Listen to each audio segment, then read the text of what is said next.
त्रिकालदर्शी आचार्य अमरगुप्त अपने अनेक जन्म जन्मांतरों की कथा जाति स्मरण ज्ञान से जानते थे और राजा अरिमर्दन के द्वारा निवेदन करने पर संबोधित करते हुए अपने कई जन्मों की कथा सुनाना प्रारंभ करते हैं। असंख्य वर्षों पूर्व पश्चिम महाविदेह क्षेत्र में चंपावास नामक सुंदर नगर था। वहाँ पर सुदन नामक सद्गृहस्थ रहता था। उसकी पत्नी का नाम था धनश्री। पति पत्नी दोनों सरल, भद्र और संतोषी प्रकृति के थे। उनकी पुत्री का नाम था सोमा। वह सोमा अर्थात मेरी ही आत्मा थी। सोमा के भव में ही मुझे सम्यक दर्शन की प्राप्ति हुई थी। माता पिता के सुसंस्कारों में पली बड़ी सोमा स्त्रियों की 64 कलाओं की जानकार थी। वह सुंदर, सौम्य और गुणवंती थी। चंपावास के ही प्रसिद्ध धनी सेठ नंददेव के पुत्र रुद्रदेव के साथ सोमा का विवाह संपन्न हो गया था। रुद्रदेव और सोमा का दाम्पत्य जीवन सुखमय व्यतीत हो रहा था। एक बार सोमा अपने ससुराल से पीहर की ओर जा रही थी। उसने बहुत सारी साध्वियों को विहार करते हुए देखा। वे चंपावास नगर में ही प्रवेश कर रही थी। उन साध्वियों के दर्शन से सोमा का मन प्रसन्न हो गया। उसने उनको वंदन नमस्कार किया और पूछा, आप कहाँ जा रही हैं? आप कहाँ पर विश्राम के लिए ठहरेंगी? सबसे बड़ी महासाध्वी ने कहा, हमारा चौमासा चंपावास में ही है और वहाँ पर ही हम ठहरेंगे। उसने कहा, मेरा नाम सोमा है। मैं दर्शन सत्संग के लिए अवश्य आऊँगी। मुझे आपकी सेवा भक्ति का भी लाभ मिल जाएगा। इतना कहकर सोमा अपने पीहर चली गई। कुछ ही दिनों में वह पीहर से लौटकर अपने ससुराल चंपावास नगर में आ गई। घर के कामकाज निपटकर सोमा महासाध्वियों के पास जाने लगी। साध्वी जी ने सोमा को धर्म का प्रतिबोध दिया, पुण्य, पाप, कर्म आदि का स्वरूप समझाया। सोमा को साध्वियों के प्रति अहोभाव जागृत हुआ। अब वह सर्वाधिक समय साध्वियों की सेवा, सत्संग, धर्म चर्चा में ही गुजारने लगी। सोमा के पति को साध्वियों के पास जाना पसंद नहीं था, किंतु सोमा जो कुछ भी तत्व ज्ञान की बातें साध्वियों से सुनती, वह सब अपने पति रुद्रदेव को सुनाती थी। वह चुपचाप उसकी बातें सुनता रहता था। साध्वी जी के अपूर्व अनुग्रह से सोमा को सम्यक्त्व की प्राप्ति हुई। सम्यक्त्व होते ही सोमा के व्यवहार में अद्भुत चमत्कारी परिवर्तन दिखाई दिया। सोमा को अब भोग विलास, हंसी मजाक, मौज मस्ती करना पसंद नहीं आता था। सोमा का अपने पति से भी लगाव कम हो गया। अब वह ब्रह्मचर्य का पालन करने लगी। यह सब उसके पति रुद्रदेव को अच्छा नहीं लगता था। रुद्रदेव ने सोमा को अपने रास्ते का कांटा समझकर उसे मारने का षड्यंत्र रचा ताकि वह दूसरा विवाह कर सके। एक दिन सोमा प्रतिदिन की तरह रात्रि के समय अपने कक्ष में गई। उसके पति रुद्रदेव ने सोमा को मारने की सारी योजना बना रखी थी। उसने एक घड़े में जहरीले सर्प को रखा हुआ था। कुछ समय पति ने सोमा से मीठी मीठी प्रेम भरी बातें की और कहा, सोमा, मुझे आवश्यक कार्य के लिए बाहर जाना है। उस घड़े में तुम्हारे लिए उपहार रखा है, वह लाकर देना। सोमा ने घड़े में हाथ डाला। उस सर्प ने सोमा को डंक मार दिया। सोमा जोर से चिल्लाई, मुझे सर्प ने डंक मार दिया।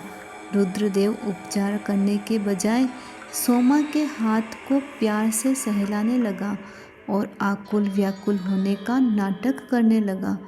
सोमा के शरीर में जहर फैलता जा रहा था। वह अचेत बेहोशी की अवस्था के अंदर जमीन पर गिर पड़ी। वह सब कुछ समझ गई कि यह मेरे पति रुद्रदेव का ही षड्यंत्र है। सोमा ने मन में किसी भी प्रकार का वैमनस्य द्वेष का भाव न लाते हुए उसने शांत भाव से उस सारी पीड़ा को सहन किया। रुद्रदेव पर तनिक भी क्रोध या नफरत न करके उसने 84 लाख जीवों से क्षमा याचना की, अपने पति को भी क्षमा कर दिया और देव गुरु धर्म की शरण स्वीकार कर ली। परमात्मा के ध्यान में लीन हो गई। कुछ ही समय में वह मृत्यु को प्राप्त हो गई। सोमा की आत्मा पहले देवलोक में देव बनी।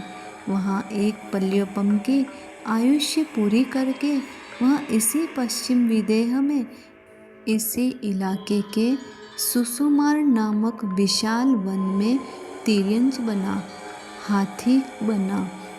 राजा अरिमर्दन ने पूछा, भगवन उस दुष्ट रुद्रदेव का क्या हुआ? आचार्य श्री ने आगे फरमाया, सोमा की मृत्यु के पश्चात उसने नागदेव की पुत्री नागश्री के साथ विवाह करके कई वर्षों तक इंद्रिय सुखों के विषयों को भोगता हुआ फिर वह रत्नप्रभा पहली नरक में पैदा हुआ। वहाँ पर अनंत दुखों को भोगा। असंख्य वर्ष बीत गए। आचार्य ने सजल नेत्रों से आगे की कथा सुनाना प्रारंभ किया। हे राजन, कहाँ तो मैंने देवलोक के दिव्य सुखों को भोगा और फिर कहाँ हाथी का पशु भव। कर्मों की विचित्र लीला भी क्या क्या खेल दिखाती है। किंतु हाथी के भव में भी मुझे बुद्धि अच्छी मिली थी। उस सुसुमार के विशाल वन में सुसुमार पर्वत पर मैं 500 हथिनियों के साथ में भोग विलास करता हुआ स्वच्छंद होकर मस्ती में घूमता था। रुद्रदेव की आत्मा भी नरक के आयुष्य को पूरा करके उसी सुसुमार वन में तोते के रूप में पैदा हुआ। एक दिन सुसुमार पर्वत की घाटियों में वह हाथी अपनी 500 हथिनियों के साथ क्रीड़ा कर रहा था। वह तोता भी उड़ता हुआ उसी पर्वत पर आ गया। उसने जैसे ही उस हाथी को देखा, उसके पिछले जन्म के संस्कार जागृत हो गए। रुद्रदेव के भव में उसका तोते का अपनी पत्नी सोमा के प्रति नफरत, द्वेष और क्रोध के भाव जागृत हो गए। निमित्त मिलते ही वह क्रोध की आग में जल उठा और उस हाथी का 500 हथिनियों के साथ भोग विलासमय सुंदर जीवन देखकर उसे बड़ा ही कष्ट हुआ। वह उस हाथी का सुख भोग नहीं देख सकता था। रात दिन वह तोता एक ही उपाय सोचता था कि वह उस हाथी को कैसे मारे। आचार्य धर्मघोष अमरगुप्त आचार्य की आत्मकथा को आगे बढ़ाते हुए कहते हैं, हे राजन, अरिमर्दन मेरी मृत्यु अर्थात उस हाथी की मृत्यु का कैसा निमित्त बनता है, उसका आगे रोमांचक वर्णन सुनो। वेताड़िय पर्वत पर विद्याधर रहते हैं। उनके पास विशिष्ट यंत्र मंत्र शक्तियाँ होती हैं, जिससे वे चाहे जैसा मनोनुकूल रूप बनाकर आकाश मार्ग से आवागमन कर सकते हैं। लीलारती विद्याधर ने मृगांकसेन की बहन चंद्रलेखा का अपहरण कर लिया था। चंद्रलेखा और लीलारती आपस में प्रेम करते थे। लीलारती मृगांकसेन की शक्तियों से डरता था। इसलिए वे दोनों वहाँ से शीघ्र ही भाग गए। पता लगते ही उसने दोनों का पीछा किया। लीलावती और चंद्रलेखा उसी पश्चिम महाविदेह के विशाल सुकुमार वन में आ गए और छुपने के लिए उपयुक्त स्थान ढूंढकर वे उस पहाड़ पर उतर गए। उसी पर्वत के एक वृक्ष की डाल पर वह तोता अपनी मैना के साथ बैठा हुआ था। विद्याधरों को पक्षियों की भाषा का ज्ञान होता था। विद्याधर ने तोते की ही भाषा में उससे कहा, मैं इन पर्वत की गुफाओं में मेरी पत्नी के साथ छुप जाता हूँ। हमारे पीछे आकाश मार्ग से हमें पकड़ने के लिए विद्याधर मृगांकसेन आ रहा है। वह तुमसे हमारे बारे में पूछेगा, किंतु तुम अनजान ही बने रहना, जैसे कि तुम कुछ जानते ही नहीं हो। और जब वह विद्याधर चला जाए तब मुझे आकर संकेत देना, मैं तुम्हारे इस उपकार का बदला अवश्य चुकाऊंगा। तोते ने उसका ये काम करने के लिए स्वीकृति दे दी। वे दोनों पर्वत की गुफा में छुप गए। कुछ ही समय बाद मृगांकसेन विद्याधर गुस्से में उफनता हुआ वहाँ आ गया। उसने आसपास चारों ओर देखा। उसे लीलावती और चंद्रलेखा कहीं पर भी नजर नहीं आए। उस तोते से उसने कुछ नहीं पूछा। कुछ देर वह वहाँ खड़ा रहा और फिर चला गया। तब तोते ने कुछ समय सोचा और उस हाथी को मारने का उपाय उसने खोज ही लिया। वह हाथी रोज उस पेड़ के नीचे अपनी प्रमुख हथिनी के साथ आता था, जिस वृक्ष पर वह तोता मैना बैठा करते थे। इस कारण वह हाथी उन तोता मैना की भाषा समझता था। तोता यह भी जानता था कि हाथी उनकी भाषा समझता है, इसलिए उसने जानबूझकर पहले मैना के कानों में धीरे से कुछ कहा और फिर ऊंची आवाज़ में मैना से कहा, सुंदरी, कल मैं वशिष्ठ महर्षि के पास गया था। वे मनुष्यों को उपदेश दे रहे थे कि सुकुमार पर्वत पर सभी इच्छाओं को पूरी करने वाली एक खाई है। जो भी प्राणी अपनी मनोकामना लेकर उस पहाड़ से छलांग लगाता है, उसकी मनोकामना पूरी हो जाती है। मैंने उस महर्षि से पूछा, गुरुदेव, वो खाई है कहाँ पर? उन्होंने कहा, हे शुकराज, तू जिस शाल वृक्ष पर बैठता है उसके बाईं ओर वह खाई है। हे सुंदरी, यह सुनकर मेरा मन पुलकित हो गया। कहाँ ये पशु पक्षियों का दुख भरा जीवन और कहाँ विद्याधर विद्याधरी का सुखमय जीवन। भोग विलास धन वैभव से भरपूर।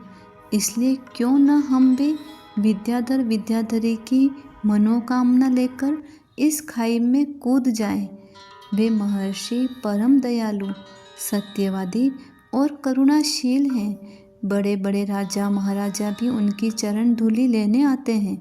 वे सभी प्राणियों को सुखी और संपन्न बनाने का उपाय बताते हैं। मैना ने तोते की बात मान ली। तोते ने कहा, तो फिर चलो हम पर्वत के उस स्थान पर जाएं और वहाँ से खाई में छलांग लगा दें। उसी वृक्ष के नीचे बैठा हुआ वह हाथी तोता और मैना की सारी बातें सुन रहा था। शीघ्र ही तोता मैना उड़ गए और गुफा में छुपे हुए विद्याधर और विद्याधरी से कहा, तुम्हारा वह दुश्मन विद्याधर आकर चला गया है, इसलिए अब तुम अपने रास्ते पर आराम से आगे बढ़ सकते हो। तब विद्याधर ने पूछा कि हे शुकराज, मैं तेरे उपकार का बदला कैसे चुकाऊं? तोते ने कहा, तुम लोग यहाँ से शीघ्र ही आकाश मार्ग से चले जाओ, यही तुम्हारा मुझ पर बहुत बड़ा उपकार होगा। लीलावती और चंद्रलेखा दोनों ही शीघ्र आकाश मार्ग से चले गए। हाथी ने उन दोनों विद्याधर विद्याधरी को जाते हुए देखा तो उसको तोते की बात पर विश्वास हो गया और उसने मान लिया कि वह तोता और मैना ही है। खाई में गिरने से पहले उन्होंने विद्याधर विद्याधरी की अभिलाषा रखी होगी और वे विद्याधर और विद्याधरी बन गए। उस हाथी ने अपनी मुख्य रानी से कहा, प्रिय, यदि हम भी उस शाल वृक्ष के पास वाले पर्वत से उस खाई में छलांग लगा देंगे तो हम भी उन तोता मैना की तरह विद्याधर विद्याधरी बन जाएंगे। उसी समय 500 हथिनियों का झुंड वहाँ पर आ गया। रानी ने कहा, इस नंदनवन जैसे जंगल में हमें कोई डर नहीं है, कोई तकलीफ नहीं है। हम यहाँ पर सभी प्रकार के सुख और संपन्न से रहते हैं। फिर आप क्यों विद्याधर और विद्याधरी बनने का सोच रहे हैं? हम सभी आप 500 तुम्हारी प्रियतमाएं हैं। हम सभी यहाँ पर स्वेच्छा से सुख भोग में मस्त हैं। न खाने पीने की कोई चिंता है और न कोई समस्या। फिर इस खाई में कूदकर हम अपना जीवन बर्बाद क्यों करें? किंतु उस हथिनी रानी के सही सलाह देने पर भी हाथी के कानों पर जूं तक नहीं रेंगी। उसने अपने निर्णय को ही सर्वोपरि रखा और अन्य हथिनियों के रोकने पर भी वह हाथी नहीं माना। वह अपनी जिद पर अड़िग रहा। वे तोता मैना उसी पर्वत की गुफा में छुपे हुए थे, हमारे छलांग लगाने का इंतज़ार कर रहे थे। हाथी ने अपनी हथिनियों से कहा, मैं तो खाई में छलांग लगाऊंगा, तुम्हें नहीं लगाना है तो मत लगाओ। किंतु वे 500 हथिनियाँ उस हाथी से बहुत प्रेम करती थी। जैसे ही उस हाथी ने खाई में छलांग लगाई, वैसे ही उन 500 हथिनियों ने भी खाई में छलांग लगा दी। वे सब कष्टपूर्ण मृत्यु के शिकार हुए। दारुण दुख सहन करने से कई कर्मों की निर्जरा हो गई थी। वह हाथी मरकर व्यंतर देवलोक में कुसुम शेखर नामक नगर में व्यंतर देव बना और सब हथिनियाँ वहाँ पर व्यंतरी देवियों के रूप में पैदा हो गई। वह तोता जिसके कपटपूर्ण वार्ता से हाथी और उसकी 500 हथिनियों ने खाई में छलांग लगाकर अपने प्राण गंवाए थे, उस तोते के इस कपटपूर्ण आचरण से वह तोता मर कर के पहली नरक में जाकर पैदा हो गया। आचार्य अमरगुप्त की आत्मा ने सोमा के पहले भव में सम्यक्त्व प्राप्त किया, दूसरे भव में पहले देवलोक में गया, तीसरा भव में हाथी बना और चौथे भव में व्यंतर देव बने।